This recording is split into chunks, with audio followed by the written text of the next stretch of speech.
In this section, we'll start talking about how we graph surfaces in 3 dimensions. Right? And we'll start with cylinders. Now, you guys have actually already seen an example of a cylinder, like a general cylinder. Normally, when you guys think of cylinders, you guys probably think of something sort of like the shape of a paper towel roll here. But in general, surface can be a little bit more maybe weird looking than that. So what is the definition of a cylinder for us? Well, a cylinder, right, this will be a surface that consists of lines, so consisting of lines parallel to a given line, right? And we also want that all of these lines pass through the same plane curve.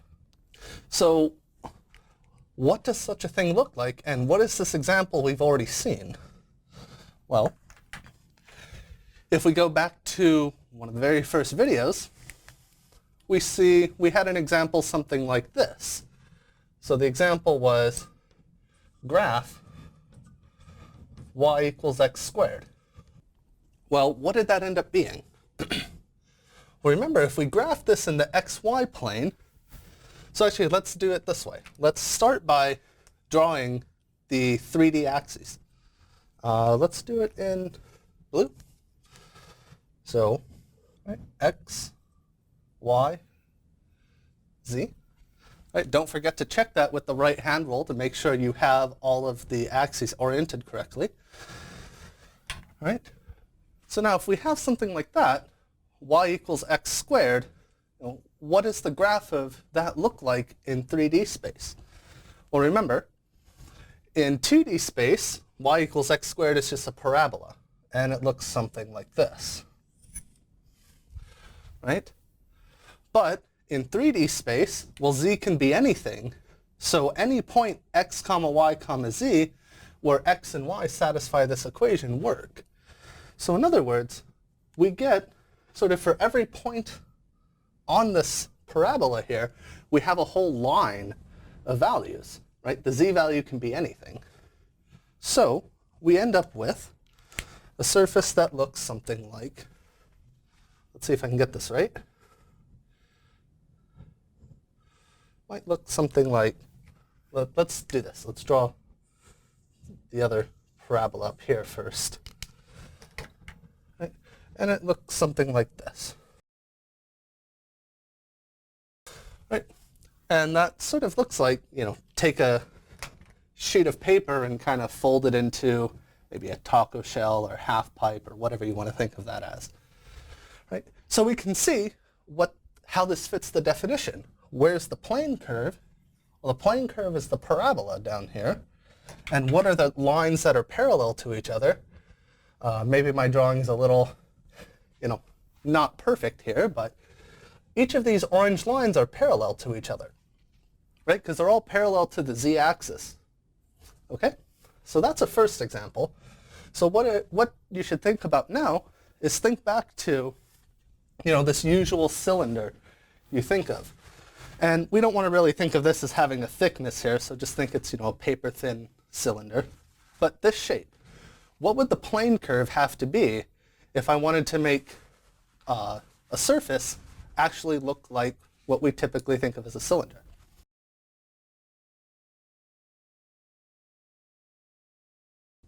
Okay, did you guys figure it out?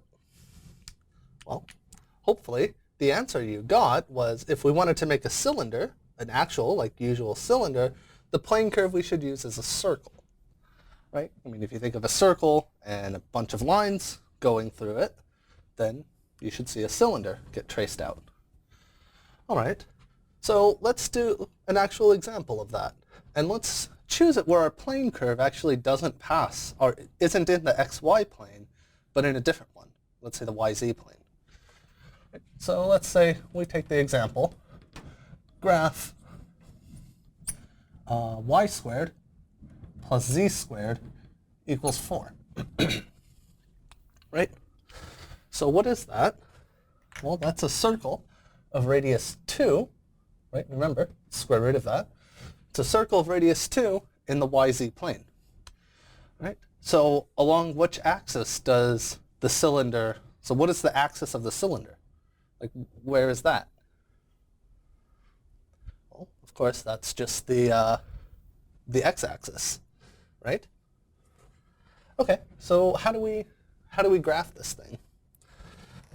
Personally, the way I like to do these is to sketch the plane curve first. Right? You might remember this is how I just did the parabola we did. Or I shouldn't say the parabola.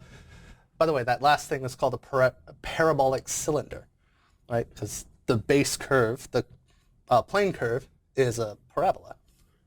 Anyway, so solution. So this you can think of as a circular cylinder, if you like. Or you can just call it a cylinder. Anyway, so let's start by graphing this curve here. So let's draw us some axes. And let's make these y and z. And let's graph a circle in there of radius 2. Now, because we're kind of free to, make the circle as big as we want, we just have to adjust the labeling. Let's draw a circle first. Let's say one like this, not too big here. And then we can say this is 2. This is 2, sorry. And then we can see that's a circle. Right? And then what we're going to do is actually, getting ahead of myself, the easiest thing really to do is take this and draw another copy down here somewhere. So let's say over here.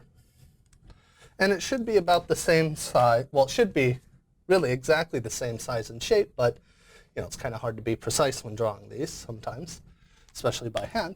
So just make it look kind of reasonable. And then we just connect these with a bunch of lines. So the tops get connected, and then we just go along. And then these ones underneath, I'll use dotted lines, at least until they're not underneath anymore. And we see this cylindrical shape show up. Right? And then we should add in the missing axis here, which we'll do some dots. And there's the x-axis.